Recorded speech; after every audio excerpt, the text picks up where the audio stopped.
Hi, it's me again doing Rox Talks in the car while I wait for one of my children to be done with her tutoring.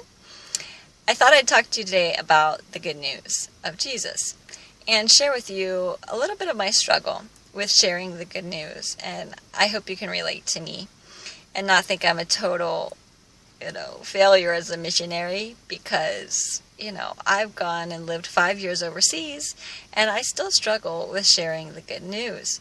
And the thing that got me thinking about it was reading in Acts chapter 8, verse 35, where it says, Philip began with that very passage of scripture and explained to the Ethiopian the good news about Jesus.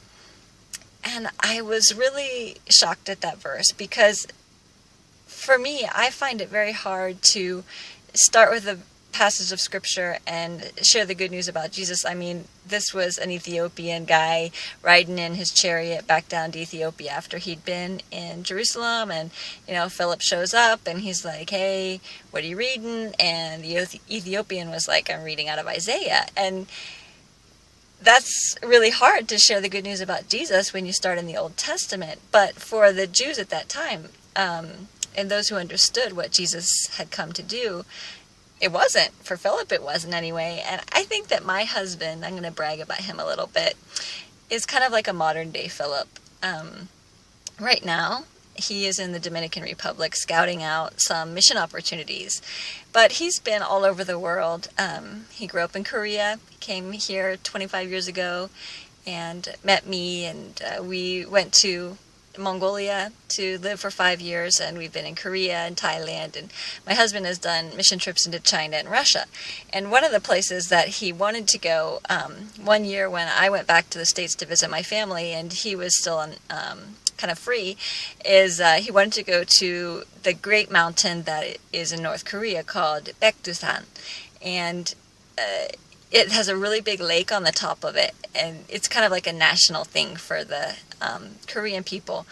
And it's right on the border of China and North Korea. So he took a train. He had a Chinese friend arrange this train for like really cheap, like $60, and rode this train all the way from Beijing all the way up to the border between North Korea and China.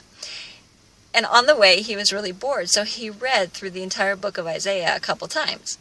And on the way back, he met some Orthodox Jews, and he started talking with them about this book, the book of Isaiah. And he didn't say, yeah, I just been spending like the last, 3 days reading the book of Isaiah. But they were really shocked and humbled. They were like, here's this guy, Korean guy who is now a Christian, who knows more about the Jewish scriptures, the Hebrew scriptures, than we do. And so he was able to share the gospel with them. And I'm really amazed, and I'm always impressed with him. But isn't it hard? Like, you're starting with the scripture, that's hard enough to share the gospel from there. But what if your conversation is very unspiritual, like you're talking about cars or football or hair or jewelry or houses or any of the things that we waste our time thinking about and talking about with people?